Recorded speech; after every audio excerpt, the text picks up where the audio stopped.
और दोस्तों, भारत में चुनाव के तारीखों की घोषणा होने के साथ ही भारत में 5 राज्यों में राजनीतिक जो सरगर्मियां हैं वो तेज हो चुकी हैं। और जैसा कि आप जानते हैं कि इन 5 राज्यों में चुनाव के हिसाब से अगर हम बात करें तो उसमें पंजाब की जो भूमिका है या पंजाब का जो इतिहास रहा है अपने आप में काफ़ी महत्वपूर्ण है। अगर राजनीति में पंजाब के इतिहास के हिसाब से अगर हम बात करें तो हम देखते हैं कि कई सारे जो टॉप क्लास के चाहे पॉलिटिशियंस हों या फिर चुनाव में कुछ नई की शुरुआत हो, वो सब के सब पंजाब से हुए हैं। आज इस वीडियो में हम समझने की कोशिश करेंगे कि पंजाब एक ऐसा राज्य है जहां पर कि सबसे ज़्यादा दलित हैं। ज़्यादा दलित होने के बावजूद भी दलित मुख्यमंत्री का चेहरा क्यों नहीं है, ये समझने की कोशिश करेंगे। इसके अलावा हम यह समझने की कोशिश करेंगे कि पंजाब एक ऐसा राज्य है जहां से कि आचार संहिता की शुरुआत हुई और आचार संहिता की शुरुआत के साथ ही सबसे पहले राष्ट्रपति शासन की भी शुरुआत पंजाब राज्य से ही हुई थी। तो इन सारी चीज़ों को आज हम इस वीडियो में समझने की कोशिश करेंगे। तो आइए हम चलते हैं और शुरुआत करते हैं। आज के इस वीडियो में हम बात करने जा रहे हैं 5 उन राज्यों की जो 2022 के दूसरे महीने में, जी हां फरवरी में, जहां पर विधानसभा चुनाव होना है, जिसमें कि आप सब जानते हैं यूपी, पंजाब, उत्तराखंड, गोवा और मणिपुर की चुनाव के तारीखों का ऐलान हो चुका है। मैं आपको यह भी बताते चलूं कि उत्तर प्रदेश विधानसभा का कार्यकाल 14 मई 2022 को पूरा हो रहा है। 70 सीटों वाली उत्तराखंड विधानसभा का कार्यकाल 23 मार्च को खत्म हो रहा है। पंजाब विधानसभा का कार्यकाल 27 मार्च 2022 को समाप्त हो रहा है। पूर्वोत्तर के 60 सीटों वाले राज्य मणिपुर की विधानसभा का कार्यकाल 19 मार्च 2022 को समाप्त हो रहा है। 40 सीटों वाले गोवा की विधानसभा का कार्यकाल 15 मार्च को समाप्त हो रहा है। आज की इस वीडियो में हम बात करने जा रहे हैं पंजाब की, और पंजाब के विधानसभा के चुनावों के बहाने पंजाब के राजनीतिक इतिहास को भी हम समझने की कोशिश करेंगे।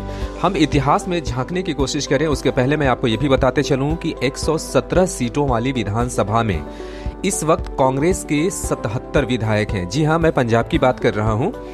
117 सीटों वाली विधानसभा में इस वक्त कांग्रेस के 77 विधायक हैं। वहीं दूसरे नंबर पर आम आदमी पार्टी के 14 विधायक सदन में हैं। शिरोमणि अकाली दल के इस वक्त 13, जबकि भारतीय जनता पार्टी के 5 विधायक हैं। LIP के 2, PLC का 1 विधायक है। 5 सीटें विधानसभा में इस वक्त भी खाली हैं। आज के इस वीडियो में हम बात करने जा रहे हैं राजनीति में पंजाब के योगदान या राजनीति के वो कौन कौन से ऐसे इवेंट थे जिसकी शुरुआत हम कह सकते हैं कि पंजाब राज्य से हुई थी। मैं आपको बताऊं कि यहां पहली बार 20 जून 1951 से 17 अप्रैल 1952 तक राष्ट्रपति शासन रहा था। जी हां, पंजाब से ही राष्ट्रपति शासन का श्री गणेश हुआ, या कह सकते हैं कि भारत में राष्ट्रपति शासन के इतिहास की शुरुआत पंजाब राज्य से हुई थी। मैं आपको बताऊं कि कांग्रेस के गोपी चंद भार्गव पंजाब के पहले सीएम थे। अंदरूनी फूट की वजह से उन्हें पार्टी से इस्तीफा देना पड़ा था। किसी भी दल के पास बहुमत नहीं होने की स्थिति में देश में पहली बार संविधान के आर्टिकल 356 का इस्तेमाल हुआ था।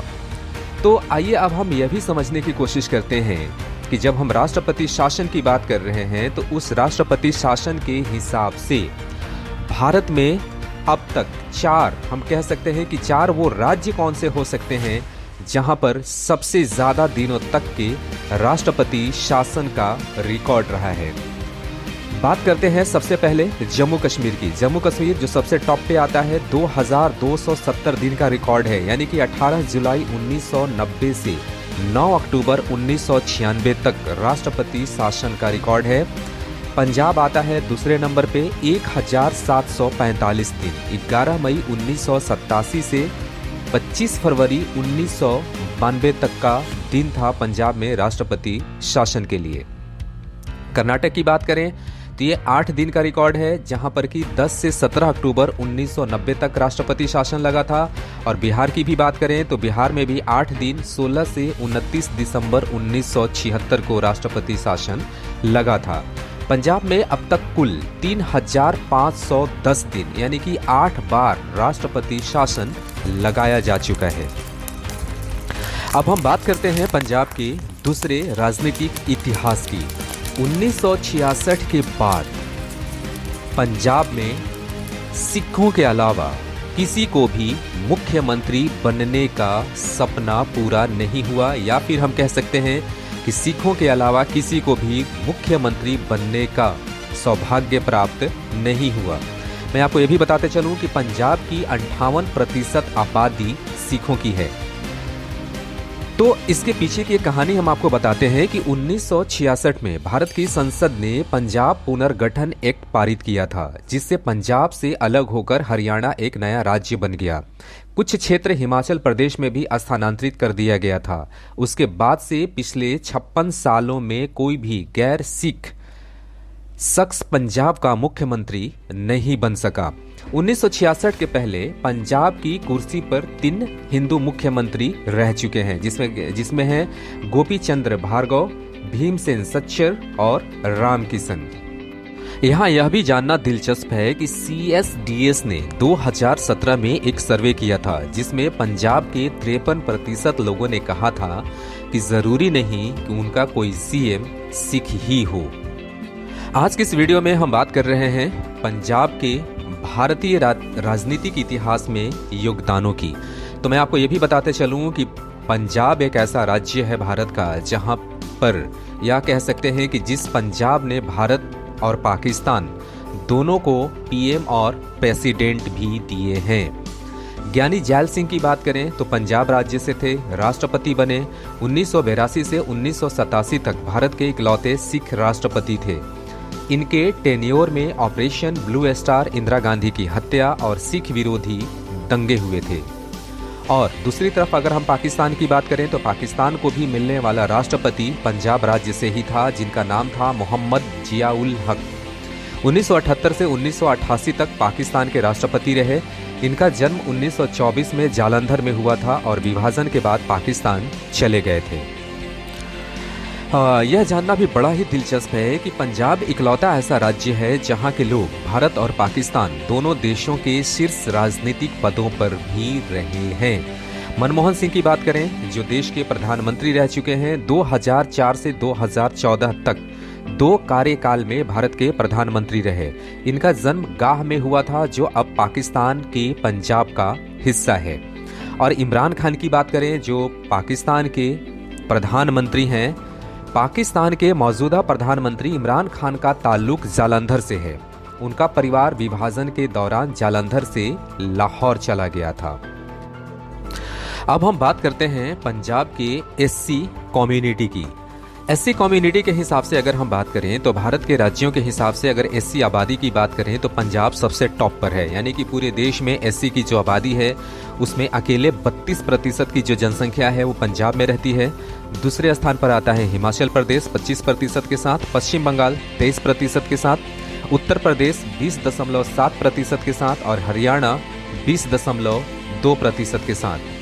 तो जैसा कि मैंने आपसे कहा कि पंजाब SC कम्युनिटी के मामले में, आबादी के मामले में भारत के टॉप राज्यों में है। जबकि हम बात करें तो पंजाब एक ऐसा राज्य है जहां सबसे ज़्यादा दलित आबादी रहती है। इसके बावजूद यहाँ की राजनीति पर जाटों का कब्जा रहा है, जिनकी आबादी महज 20% है। 1972 से 1977 के दौरान ज्ञानी जैल सिंह आखिरी गैर जाट सिख मुख्यमंत्री थे। मैं आपको यह भी बताते चलूं कि चरणजीत सिंह चन्नी राज्य के पहले दलित मुख्यमंत्री हैं। मैं एक चीज यह भी बताते चलूं कि ज्यादा वक्त तक कांग्रेस का गढ़ रहा है पंजाब। जी हां, कांग्रेस का जो शासनकाल रहा है पंजाब में एक लंबे राजनीतिक इतिहास के लिए जाना जाता है। आजादी के बाद से ही पंजाब ज्यादातर कांग्रेस का गढ़ रहा है। 2017 चुनाव में भी कांग्रेस ने यहां पर 66% वोट हासिल किए थे। अब तक राज्य में 22 मुख्यमंत्री बने हैं, जिनमें 14 कांग्रेस पार्टी के ही रहे हैं। इसके अलावा हम आपको ये भी बताते चलें कि पंजाब में जब अभी चुनाव होना है तो ये भी जानना दिलचस्प है कि पंजाब एक तरह से अगर हम बात करें तो पॉलिटिक्स के हिसाब से पंजाब 3 क्षेत्रों में बंटा है, जिसको कहा जाता है माझा, दोआब और मालवा की सीट। कहा यह भी जाता है कि पंजाब के राजनीतिक गलियारों में यह बात साफ है कि जिसने मालवा क्षेत्र जीत लिया वो पंजाब की गद्दी पर बैठेगा। पंजाब इस हिसाब से 3 क्षेत्रों में बटा है। 25 सीट माझा क्षेत्र, 23 सीट दोआब क्षेत्र और 69 सीट यानी कि 69 जो सीट है वो मालवा का सीट यहाँ पर रहा है। तो आज की इस वीडियो में यहीं तक। मुझे उम्मीद है कि ये वीडियो पंजाब के राजनीतिक इतिहास को समझने के हिसाब से आपके लिए मददगार साबित हुआ होगा। अगर ये वीडियो पसंद आया हो तो प्लीज़ एक बार लाइक ज़रूर करें। धन्यवाद।